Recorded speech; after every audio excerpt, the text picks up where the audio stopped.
الذی بیدہ الملک وہو علی کل شیء قدیر الذی خلق الموت والحیاۃ لیبلوکم ایکم احسن عملا وہو العزیز الغفور۔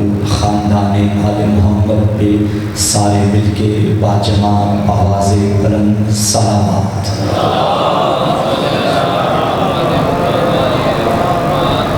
بغیر کسی طول و تمہید کے گفتگو کا آغاز کروں۔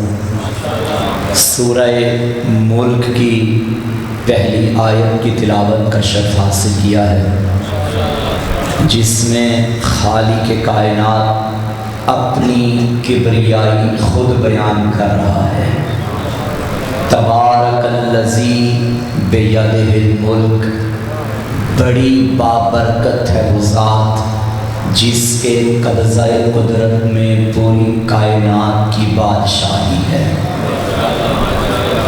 الذی خلق الموت والحیاۃ، تبارک الذی بیدہ الملک وہو علی کل شیء قدیر، اور وہ ہر شے پر قادر ہے۔ کوئی شے اس کائنات میں ایسی نہیں جو شے تو ہو اور اس پر خدا کی قدرت نہ ہو۔ سمجھ آ رہی ہے میری بات؟ الذی خلق الموت والحیاۃ، اے حضرت انسان، اگر تیرے پاس اتنا وقت نہیں ہے کہ تو میرے وجود کی نشانیاں تلاش کرے تو اپنے 5-6 فٹ کے وجود کے اندر غور کر۔ تجھے موت دینے والا بھی میں ہوں، تجھے زندگی دینے والا بھی میں ہوں۔ خالق موت بھی خدا ہے، خالق زندگی بھی خدا ہے۔ لیبلوکم ایکم احسن عملا، سوال یہ ہے کہ اس نے کسی کو 20 سال زندگی دی، کسی کو 40 سال، کسی کو 60 سال۔ یہ زندگی دینے کا مقصد کیا تھا؟ ہمیں نہ بناتا، ہم اس کی عبادت نہ کرتے تو کیا اس کی شان میں کمیاں جانی تھی؟ بھائی جو اپنی شان میں بندوں کا محتاج ہو وہ اللہ کیسا؟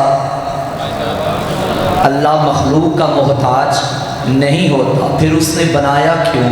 تو خدا نے مقصد حیات کو بھی بیان فرمایا، لیبلوکم ایکم احسن عملا، میں دیکھنا یہ چاہتا ہوں تم میں سے بہترین عمل کون کرتا ہے۔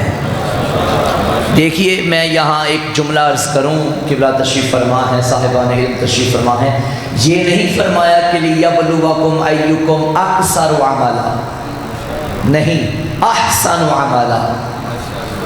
یہ نہیں فرمایا کہ میں یہ دیکھوں تم میں سے زیادہ عمل کون کرتا ہے، نہیں، تم میں سے اچھا عمل کون کرتا ہے۔ کیا مطلب؟ ساری زندگی عبادت پہ عبادت کرتے رہو، نیت ٹھیک نہیں نا وہ منہ پہ مار دے گا۔ عبادت کرو مگر اس کے لیے کرو، وہی عبادت تجھے جنت میں لے جائے گی۔ کبھی کبھی تھوڑا عمل، چھوٹا عمل بھی انسان کی نجات کا باعث بن جاتا ہے اور بڑے بڑے اعمال پہ بھاری ہو جاتا ہے۔ بندہ علاقے میں مسجد بنوائے، کروڑوں روپیہ لگوا دے اور نیت یہ ہو کہ علاقے میں میرا نام بن جائے گا، بھائی کوئی فائدہ نہیں کروڑ لگانے کا۔ 5 روپے شب جمعہ چراغی ڈال، مگر اس کے لیے ڈال، وہی 5 روپے تیری نجات کا ضامن بن جائیں گے۔ چھوٹا عمل، اگر چھوٹے عمل میں بھی معرفت چھپی ہو تو بڑے بڑے اعمال پہ بھاری ہو جاتا ہے۔ میں نہیں آگے گزر سکتا جب تک فضائل کا یہ فقرہ نہ پڑھوں۔ سامعین گرامی قدر، عمل چھوٹا ہے مگر بڑے بڑے اعمال پہ بھاری ہو جاتا ہے۔ جتنا عمل میں معرفت پوشیدہ ہوگی اتنا عمل بھاری ہو جائے گا۔ مجھے بتائیے یہ ضرب لگائیں کتنا ٹائم لگتا ہے؟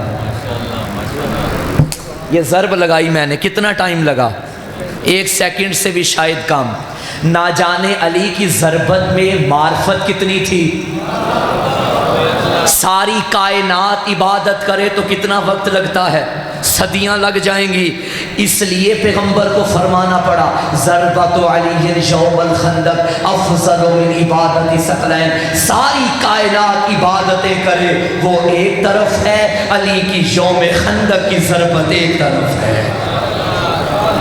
آج چونکہ اصال ثواب کی مجلس ہے، ہمارے بہت ہی واجب الاحترام جناب مرحوم و مغفور سید ثقلین شاہ صاحب دنیا سے رخصت ہو چکے، تو میں ان کی یاد میں موت و حیات پہ چند تھوڑی سی گفتگو کرنا چاہتا ہوں۔ خلق الموت والحیات، وہی موت کا خالق ہے، وہی زندگی کا خالق ہے۔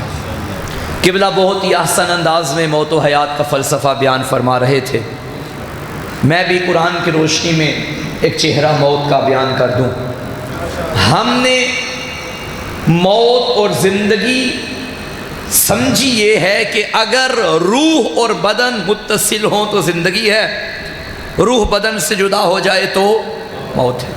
سانسیں چلتی رہیں تو زندگی ہے، سانس کی ڈوری رک جائے تو موت ہے۔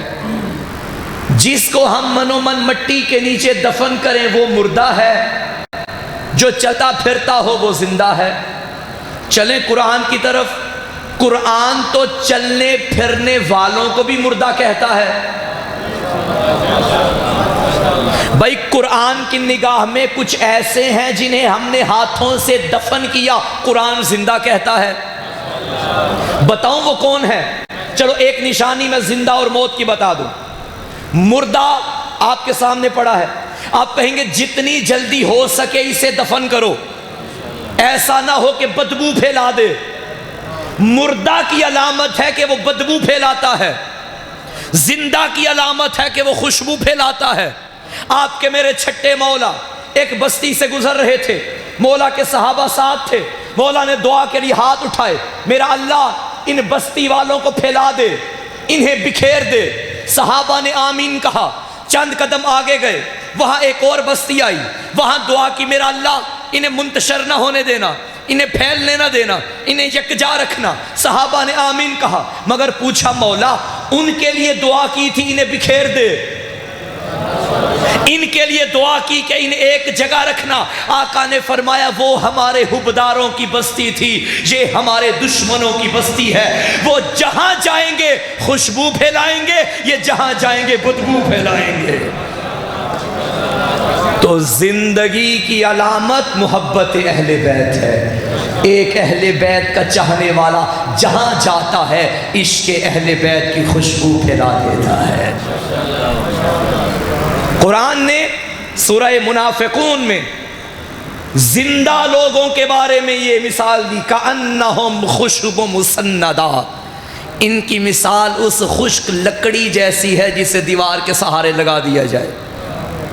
ہیں زندہ، کھاتے پیتے ہیں، چلتے پھرتے ہیں، مگر قرآن نے مثال دی خشک لکڑی کی طرح، مردوں کی طرح مثال دی، مردوں سے تشبیہ دی۔ لیکن کچھ ایسے مردہ ہیں جنہیں ہم نے مردہ کہا، فرمایا خبردار وَلَا تَحْسَبَنَ الَّذِينَ قُتِلُوا فِي سَبِيلِ اللَّهِ أَمْوَاتًا، کہنا تو دور کی بات، خیال بھی نہ کرنا کہ وہ مردہ ہیں۔ کون؟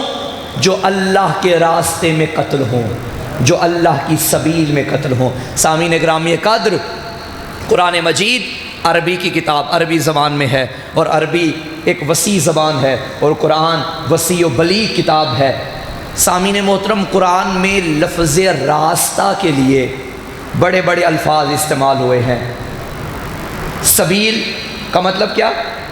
راستہ، طریق راستہ، مشرب راستہ، صراط راستہ، اہدنا الصراط، ابھی آپ نے پڑھا، صراط بھی راستہ، سبیل بھی راستہ۔ جب دونوں کا مطلب ایک ہے تو وہاں سبیل کیوں، یہاں صراط کیوں؟ توجہ ہے سامعین محترم؟ ہے بظاہر دونوں کا معنی ایک، لیکن وہاں کہا صراط، یہاں کہا سبیل، فرق ہے۔ دیکھیے میں سادہ سی مثال دیتا ہوں، آپ نے کبھی موٹر وے کا سفر کیا؟ موٹر وے پہ بظاہر ایک راستہ ہوتا ہے، مگر اس کے اندر 3 راستے ہوتے ہیں، جزوی راستے۔ بڑی گاڑی جو تیز چلنے والی ہے وہ اوپر والے راستے پہ چلے گی، چھوٹی گاڑی اس سے نیچے والے راستے پہ، اس سے چھوٹی نیچے والی۔ بظاہر ایک راستہ ہے، مگر یہ ایک راستہ 3 چھوٹے چھوٹے راستوں سے مل کے بنا ہے۔ یہ جو جزوی راستے ہیں نا، اسے کہتے ہیں سبیل۔ جز مل کے جو راستہ بنے اسے کہتے ہیں صراط۔ اسلام مختلف جزیات سے مل کر بنا۔ نماز ایک جز، روزہ ایک جز، حج ایک جز۔ تو اب جو حالت نماز میں قتل ہو وہ بھی شہید، جو حالت روزہ میں قتل ہو وہ بھی شہید، جو بھی عبادت کرتا ہوا مارا جائے وہ شہید ہے، حج کرتا ہوا مارا جائے وہ بھی شہید، علی علی کرتا مارا جائے وہ بھی شہید، حسین کا ماتم کرتا مارا جائے وہ بھی شہید، محبت اہل بیت دل میں رکھ کے مارا جائے وہ بھی شہید۔ تو جو چھوٹے چھوٹی عبادتوں میں مارا جائے وہ شہید ہے، اور جو پورا دین بچاتا ہوا قتل ہو وہ شہید نہیں، سید و شہداء بنتا ہے، وہ صراط بچاتا ہوا قتل ہوا ہے۔ تو یہ نہ کہنا کہ کربلا میں حسین ابن علی نے نماز کو ہی بچایا، نہیں، نماز کو بھی بچایا ہے۔ صرف نماز کربلا میں نہیں بچی، مکمل اسلام کربلا میں خون حسین کے صدقے میں بچا ہے۔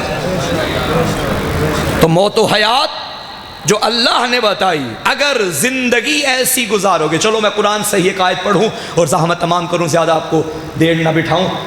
قرآن سے پوچھتے ہیں، اے اللہ کی کتاب، تو نے ایک موت و حیات کا ہمارے سامنے فلسفہ رکھ دیا کہ تیری نظر میں کچھ مرنے والے بھی زندہ ہیں اور کچھ زندہ بھی مردہ ہیں، ہمیں کیسے پتہ چلے گا اور ہم کس طرح ان زندوں میں شمار ہوں گے؟ تو سورہ انفال میں فرمایا، بسم اللہ الرحمن الرحیم، یا ایھا الذین آمنوا استجیبوا للہ وللرسول اذا دعاکم لما یحییکم، اے ایمان والو، اللہ اور رسول جب تمہیں کسی دعوت پہ بلائیں تو آ جاؤ، لما یحییکم، یہی تمہاری زندگی ہے۔ اللہ اور رسول بلائیں تو آ جاؤ، اور جو اللہ اور رسول کے بلانے پہ نہ آئے وہ چلتا بھی ہو تو مردہ ہے، بلکہ دوڑتا بھی ہو تو مردہ ہے۔ قرآن کی نگاہ میں زندہ وہ ہے جو اللہ کے کہنے پہ آ جائے، رسول کے کہنے پہ آ جائے۔ اٹھاؤ سیرت طیبہ، کرو مطالعہ۔ پیغمبر نے اپنی زندگی میں بڑی بڑی دعوتیں مسلمانوں کو دی، مگر دو دعوتیں بڑی مشہور و مقبول ہیں۔ ایک دعوت اسلام اول وقت میں دی، اسلام کے اوائل وقت میں، اسے دعوت ذو العشیرہ کہتے ہیں۔ ایک اپنی ظاہری زندگی کے اختتام پہ دی، اسے دعوت غدیر کہتے ہیں۔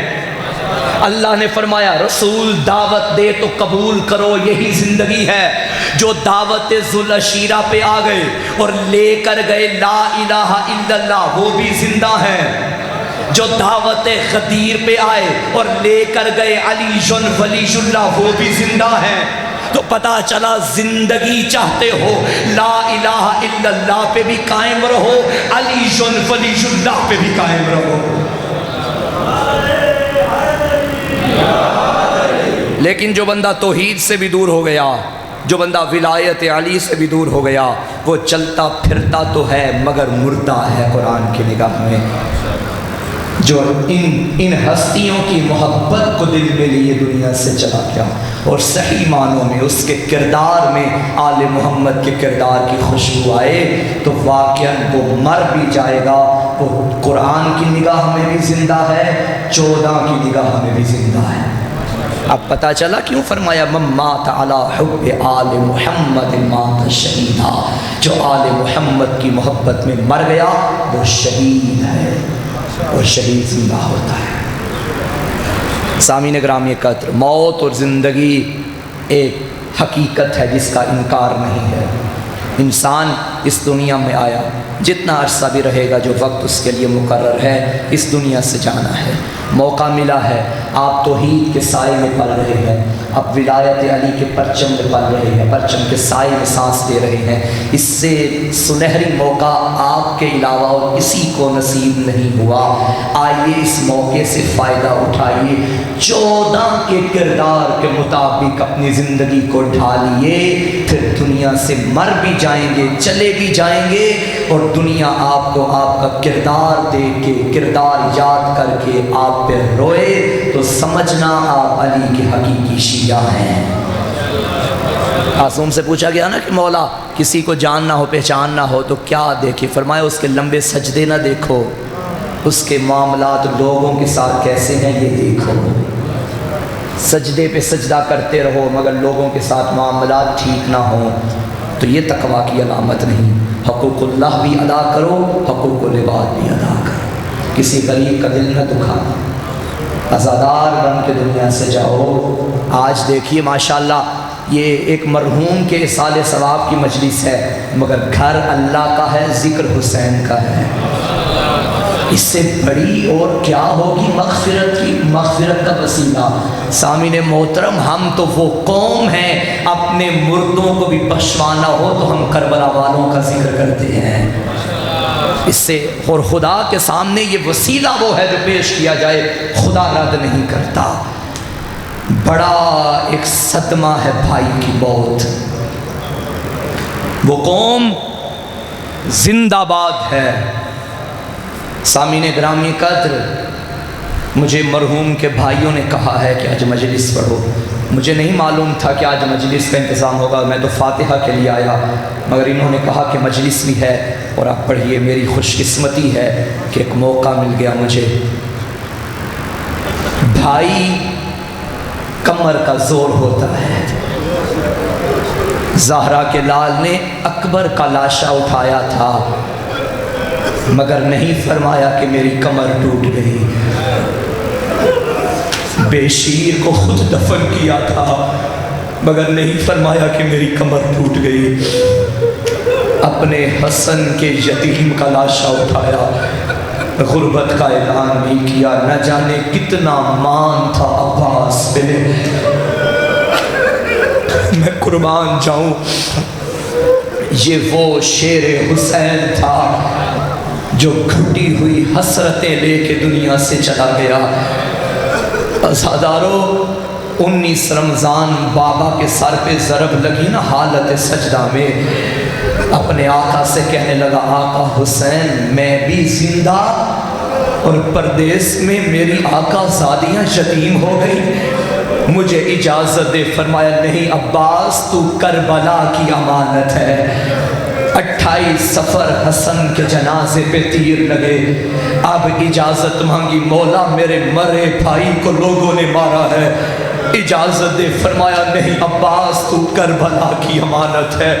28 رجب کو پردہ یار بہن نے مدینہ چھوڑا، مدینے کی گلیوں میں آ کے واہ حجابہ کے نعرے بلند کرنے لگا، مولا اجازت دے، میرے ہوتے زینب باہر آ گئی۔ فرمایا نہیں عباس، تو کربلا کی امانت ہے۔ کعبہ چھوڑا، فرمایا نہیں، تو کربلا کی امانت ہے۔ عزادارو، 2 محرم کو یہ قافلہ کربلا میں آیا۔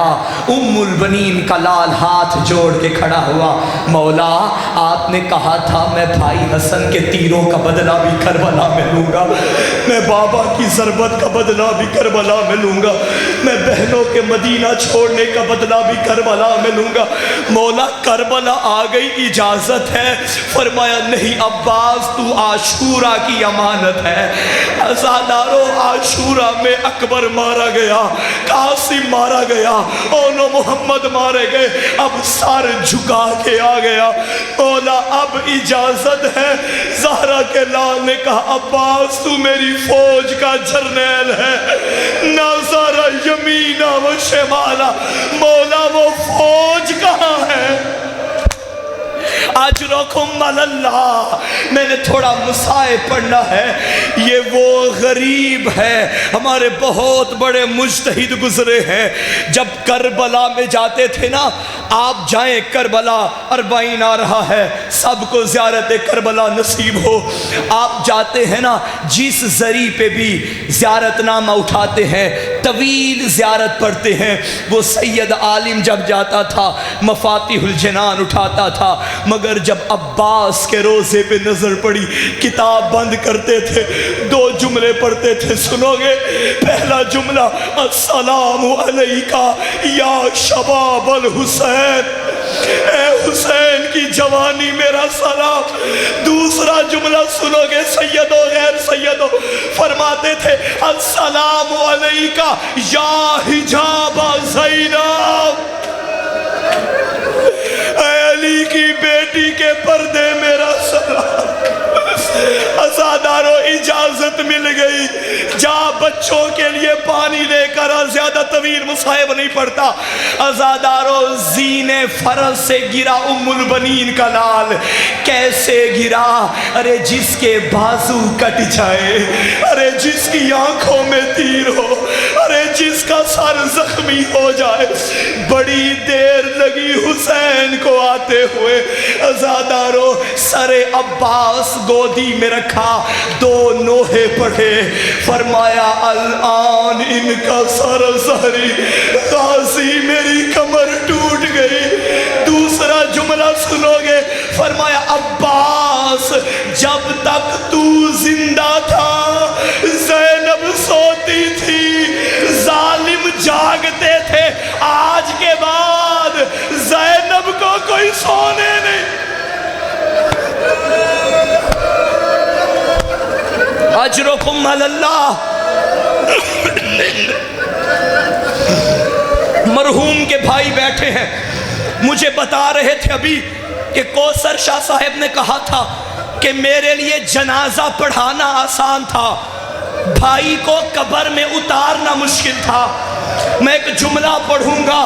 12 محرم جب سید سجاد معجزانہ طریقے سے کربلا میں آئے، بنی اسد کے جوان ساتھ تھے، سجاد نے جوانوں کے ساتھ ہاشمیوں کو دفن کیا، مگر مجھے معاف کرنا 3 جنازے سجاد نے بڑی مشکل سے دفن کیے۔ پہلا جنازہ چچا عباس کا تھا، میں اشارہ کروں گا کیسے دفن کیا۔ سب سے لمبا قد تھا غازی کا، ارے جاؤ کربلا، سب سے چھوٹی قبر۔ علماء فرماتے ہیں اتنا بکھر گیا تھا لاشا، سجاد کو جتنا ملا۔ ہائے، دوسرا لاشا سنو گے، دوسرا لاشا اس رباب کے پھول کا لاشا تھا۔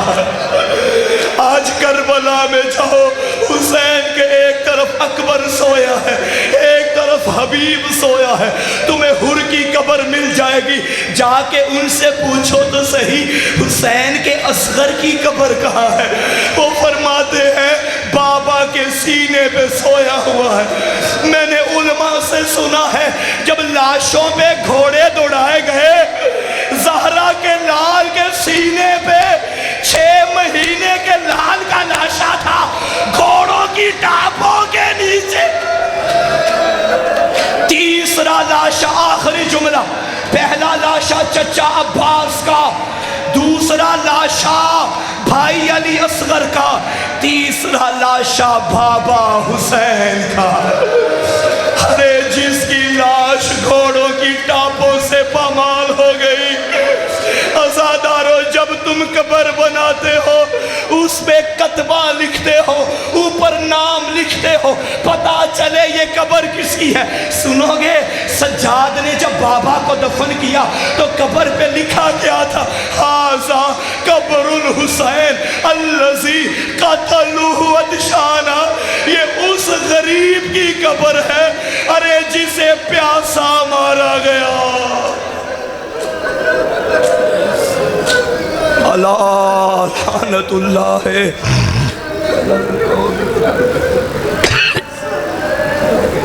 یا حسین انا للہ و انا الیہ راجعون۔